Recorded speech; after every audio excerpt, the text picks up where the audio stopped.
మన ప్రభువును మన రక్షకుడు అయిన యేసుక్రీస్తు నామమున అందరికీ వందనాలండి. దేవునికి స్తోత్రాలు. కృపగలిగిన యేసుక్రీస్తు ప్రభు, దయగలిగిన దేవుడు, జాలి కలిగిన యేసయ్య మనల్ని ప్రేమించి మరలా మనకు ఒక నూతన దినమును అనుగ్రహించినందుకు సమస్త మహిమ ఘనత ప్రభావములు యేసుక్రీస్తు ప్రభుకి చెల్లునుగాక. ఆ యేసు ప్రభు ఈ నూతన దినము కొరకు మనకు అనుగ్రహించిన కృపావార్త, దేవుని యొక్క వాగ్దానము, కీర్తనల గ్రంథము 33వ కీర్తన 9వ వచనం. ఆయన మాట సెలవీయగా దాని ప్రకారం ఆయన ఆజ్ఞాపింపగానే కార్యము స్థిరపరచబడెను. దేవునికి స్తోత్రం కలుగునుగాక, దేవునికి మహిమ కలుగునుగాక. దేవుని యందు ప్రియమైన సహోదరి సహోదరులరా, మన దేవుడు మాట ఇయ్యగా ఆ ప్రకారం ఆయను.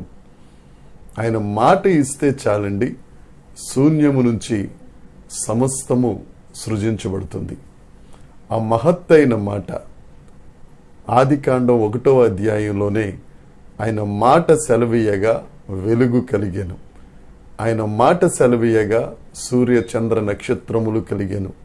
ఆయన మాట సెలవీయగా నీట జీవరాశులు పుట్టెను.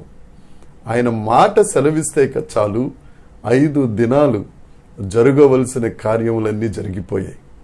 మన దేవుడు ఉన్న వాటిని లేనట్టుగా తన మాట చేత చేయగలిగిన దేవుడు, లేని వాటిని ఉన్నట్టుగా చేయగలిగిన దేవుడు. నా ప్రియ సహోదరి సహోదరుడా, నువ్వు ఏ పరిస్థితులలో శూన్యమైపోయావో, ఎక్కడెక్కడ చెల్లాచెదరైపోయావో, ఎక్కడెక్కడ పనికిరాని పరిస్థితిలోనికి వెళ్ళిపోయావో, దేవుడు ఒక్కసారి మాట సెలవిస్తే చాలు, నీ శూన్యమైపోయిన నీ పరిస్థితి నుండి, దీనమైపోయిన నీ స్థితి నుండి ఆయన సమస్తమును ఆశీర్వాదంగా చేసి అనేకులకు నిన్ను ఆశీర్వాదకరంగా చేస్తారు. 107వ కీర్తన 20వ వచనంలో ఒక మాట ఉంటుంది. ఆయన వాక్కు వారిని బాగు చేసెను, వారు పడిన గుంటలో నుండి వారిని విడిపించాను. మనం లేజర్ ట్రీట్మెంట్ తీసుకుంటూ ఉంటాం. ఆ లేజర్ రే ఒకటి ఎటువంటి శరీరమును కట్ చేయకుండానే అది వెళ్ళి అక్కడ ఎక్కడైతే శరీరంలో అనారోగ్యం ఉందో దాన్ని బాగు చేసి వచ్చేస్తూ ఉంటుంది. ఆ లేజర్ రేకే అంత బలం ఉంటే సమస్తమును సృష్టించిన సృష్టికర్త అయిన దేవుని యొక్క వాక్కు ఒక్కసారి వింటే చాలు, నీ శూన్యమైపోయిన పరిస్థితి ఆయన బాగు చేస్తారు. ఆ లేఖనంలో రాసి ఉన్నమాట, నువ్వు పడున్న గుంటలో నుండి నిన్ను పైకి లేవటం కాదు, నిన్ను విడిపిస్తాడు.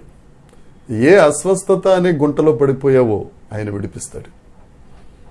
ఏ రోగం అనే గుంటలో పడిపోయావో ఆయన మాట స్వస్థపరుస్తుంది.